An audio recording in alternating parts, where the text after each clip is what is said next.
the only book market in London. I don't believe there's any other. It must be nearly 30 years now.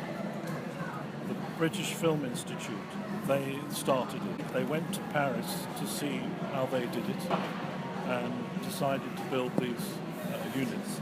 Because in those days, the whole area was rather desolate and windswept. The London Eye wasn't here. It was just like an arts complex, and it was a bit grim and grey. And there used to be a little market outside the National Theatre on a Saturday, selling all sorts of things. One of the sellers was a bookseller, and he saw these structures going up and inquired about them, and was told, yeah, there are bookstores, and he got the number, phoned, secured one for himself, and then asked me if did I want one. And I said, yeah. And so I phoned, and I believe I got the last one, which have our own sort of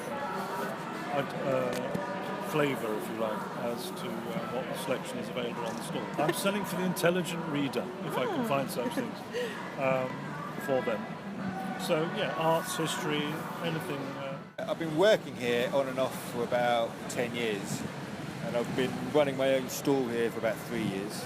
I mean, I have several suppliers. Most of the people I've got in contact with has been via the internet. You don't just take anything. There's obviously certain authors that sell and some that don't. There's one particular company I buy from that just sell, you don't have any choice what you buy, but it's all kind of modern books from the past couple of years, so the sort of stuff you'd buy in W.H. Smith.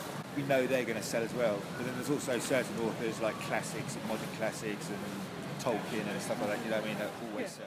So I guess probably my favorite book is 100 Years of Solitude by Garcia Marquez. I just remember that caught me in a way that, like, I don't know if any other book had. There's something about, like, sort of his artistry that really got me. I probably read it, you know, when I was, like, you know, a senior in high school or something. So I've been meaning to get back to it, but I haven't yet. I usually borrow them.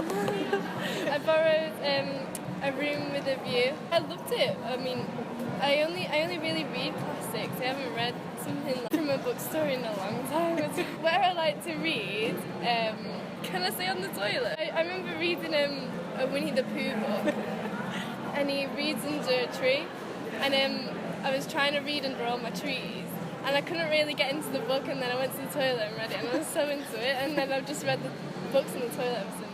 On public transport, I think, is my favourite place because you just have time, you can't do anything or think about anything, you're stuck on a train, and so you're totally immersed. I love reading trains. I think there's a certain like ground rules.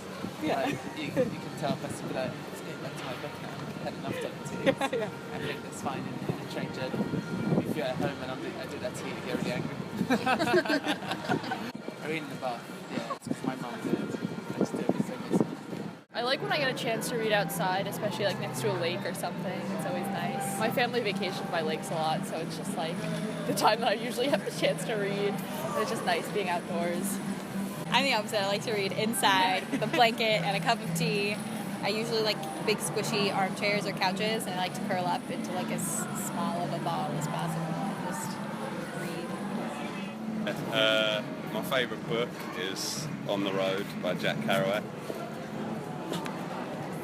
The last book I've bought is going to be this one, G.K. Chesterton, Father Brown. And that's it. What's your favourite place to read? My bed. I feel comfortable, it's warm, it's quiet. I'm alone usually. It does make a change. It's the end of the day, and after that I'm going to sleep. I can relax. It's a me time, sort of me time. And have the silence around me, because in the daytime I'm too busy to read. Yeah. It's kind of relaxing and, you know, a private room. So that's my favorite place to read.